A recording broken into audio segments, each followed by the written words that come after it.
This is The Front Stretch on AM 590, brought to you by Joe's Karting, online at joeskarting.com. Well, this is Turn 2, fully stocked by the Party Pantry in Council Bluffs, located just off the beaten path at 35th and 5th Avenue. It's time to find a gas station that won't break the bank with great food, fuel, and beer prices.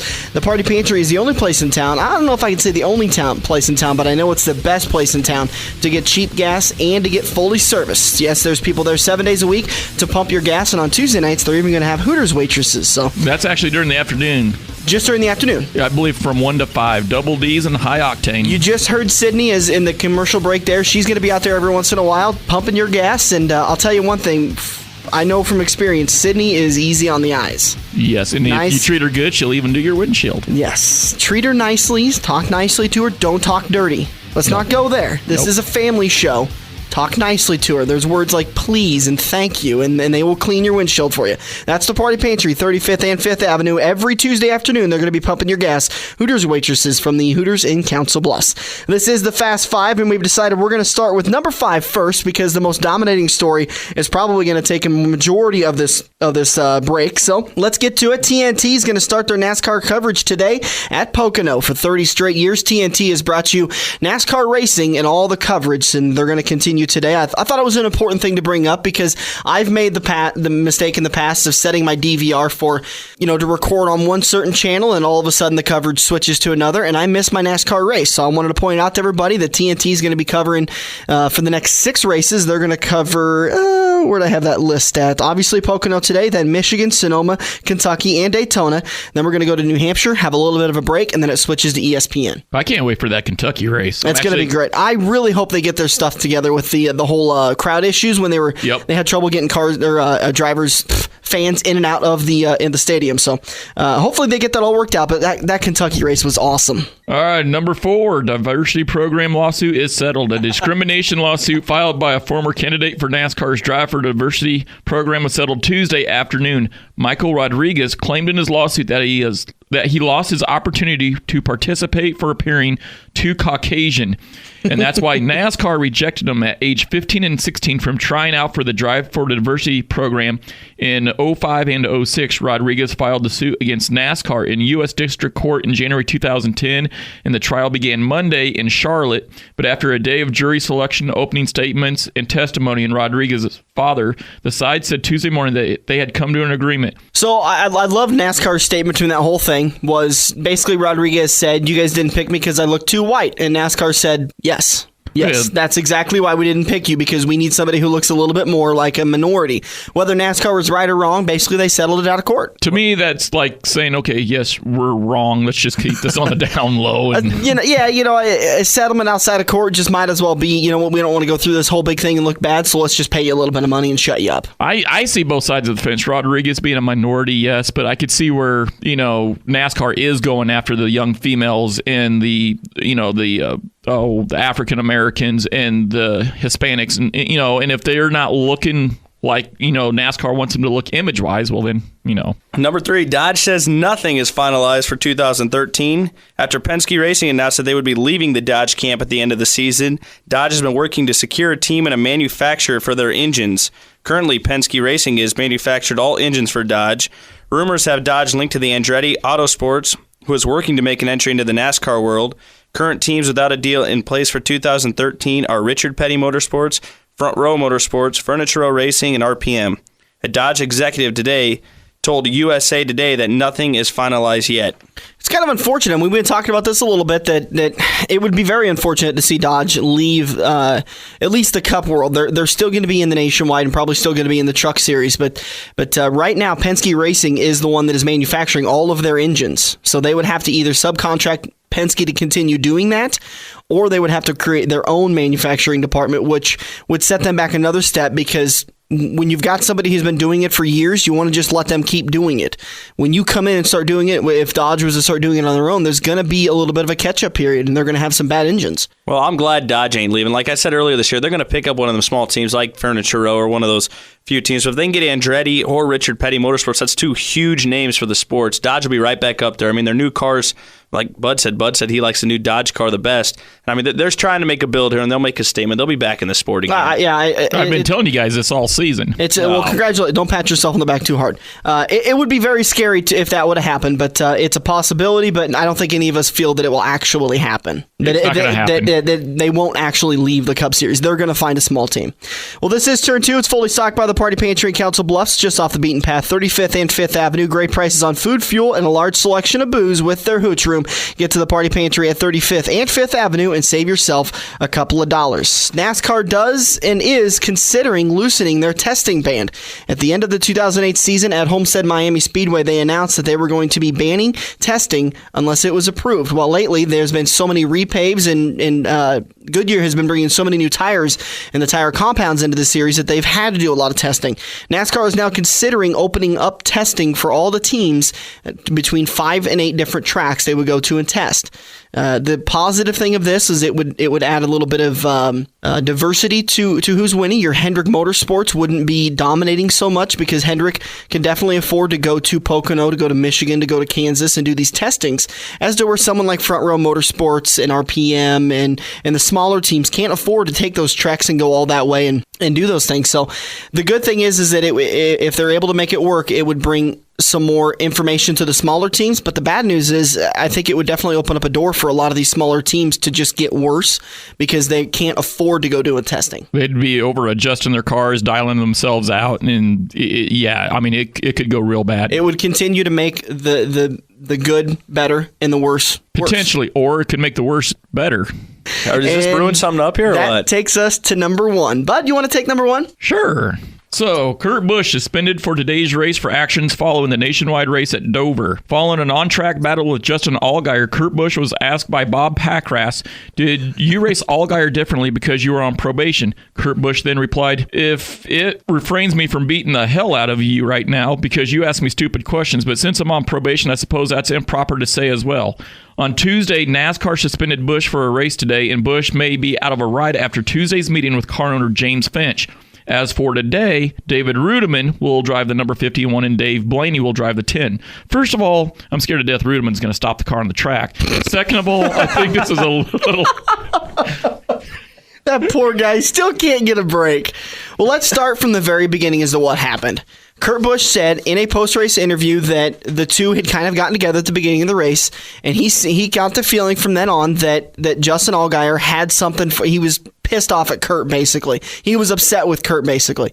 So Kurt, just in the 2 interviews he did before Bob, he just said, you know what?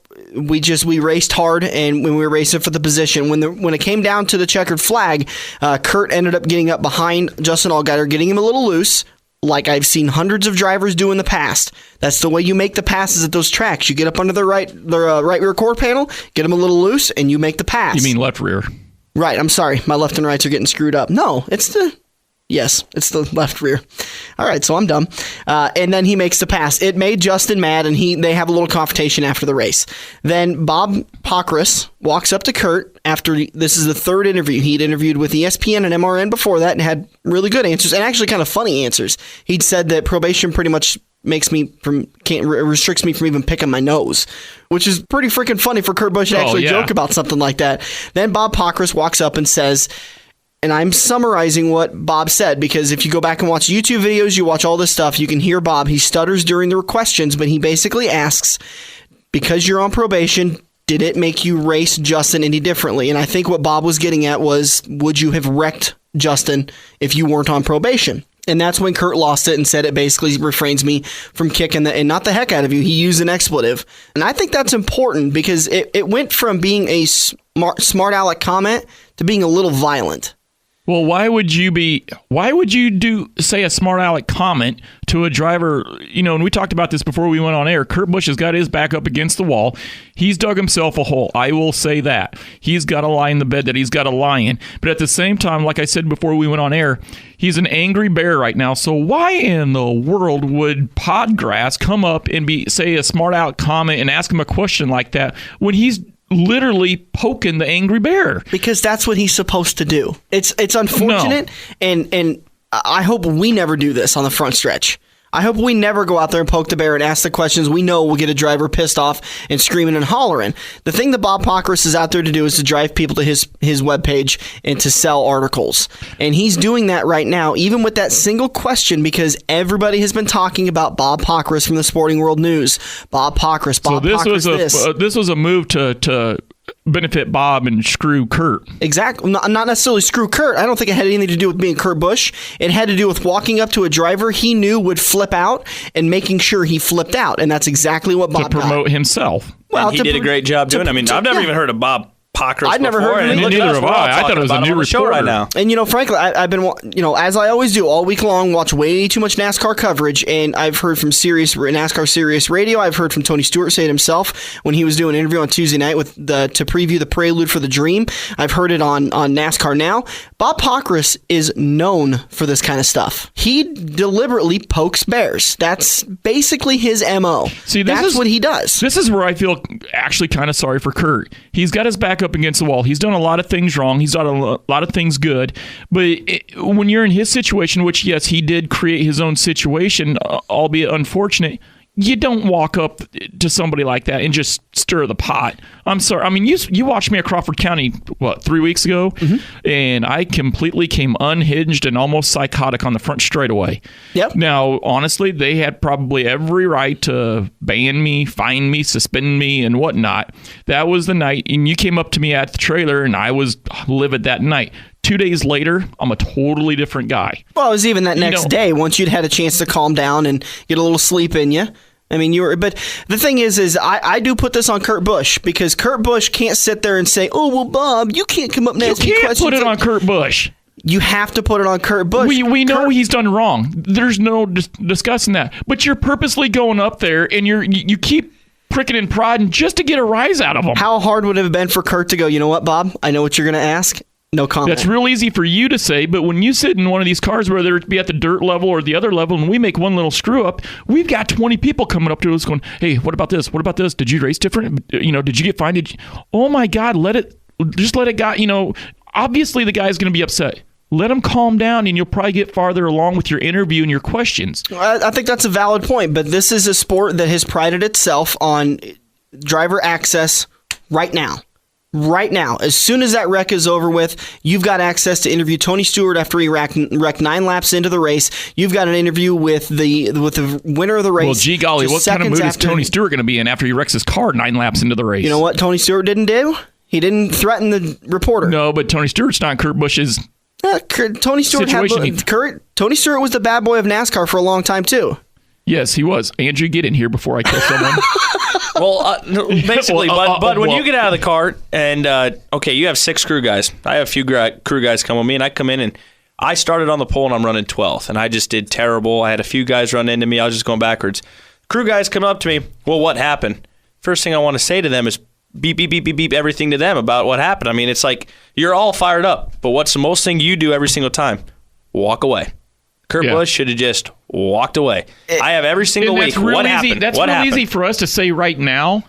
But are you driving for Penske or James Finch, where you've got the 40, 50 reporters following you around like a bunch of lost little puppy dogs going, hey, Andrew, what happened out here? Hey, Andrew, why didn't you do this? We don't have that at the dirt track. I mean, yes, we have our crew guys and we have a few people, but do you honestly, the moment you get out of the car, do you have 50 people at ID Speedway going, hey, why did you do this? Why did you door ding this? Or, I've never seen that in dirt track racing, honestly. For what it is, I've never seen 50. Now, over the course of a week, yes. But as soon as you get out of the car, and it's tweeting online and whatnot, if you're mad and you had a bad race or you had a bad bump or something unfortunate went your way, Andrew, the last thing I'm going to come up to you, the last thing I'm going to do when you get straight out of the car is come up to you and ask you an ignorant question or a smart alecky question. I might come up and say, Andrew, hey, what happened out there? Leave it at that. Boom. Well, I'm not, let's say hypothetically you get, suspended or probation or whatever from ID and Speedway, and some drivers have in the past, from what I hear. But let's say you're in that boat. I'm not going to come up to you and taunt you like that. That's stupid. It's redundant. There's no point for it. You know what? He's a media member. His job is to ask questions. I'm not condoning what Bob did.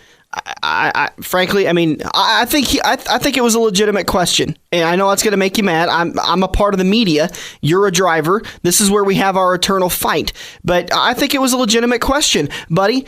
You had an incident at Eagle a couple of weeks ago where it looked like you were running third. The fourth placement came up and hit you in turn 1, and it looked like you came down and hit him in turn 2. Let's say that Eagle put you on probation because they did that. Would you drive differently the next couple of weeks? No. You wouldn't. So you would continue to retaliate. Let's hypothetically that you did retaliate against him. Would you continue to retaliate? No. Okay. None of us at our level, we can't afford to fix our cars like these guys can. You think Kurt Busch can? Yeah, I think he can't afford to lose his job. Yeah. I think he can afford to lose his job, but I mean, the point of the matter is that Bob Pockrass walked up to him and asked him a question specifically to poke the bear, and this is an analogy you have used. I'm fine with that. You know what? As Kurt Busch, as the superstar, as the man who's collecting $1 million check for racing this 51 car, as the driver who has won a championship before, and as an athlete, you have to sit there and say, he is poking me. Walk away. I've been picked on the playground. My brother has done it when we were little kids. He specifically picked on me, and I would get mad and I would try to do something. That explains a lot, Dan. My mom used to say to me, you got to walk away. And it wasn't until I actually started walking away that he quit picking on me. Media members will quit running up to Kurt Busch for a soundbite, for a video clip, for an explosion if he just starts walking away. Bob, I appreciate the question. I'm walking away. No comment. If that happens, Kurt Busch isn't having a meeting coming up Tuesday with James Finch to decide if he's going to stay in that 51 car. Kurt Busch is probably still going to be a good contender to take over that 20 ride for Joey Logano at Joe Gibbs Racing at the end of the season.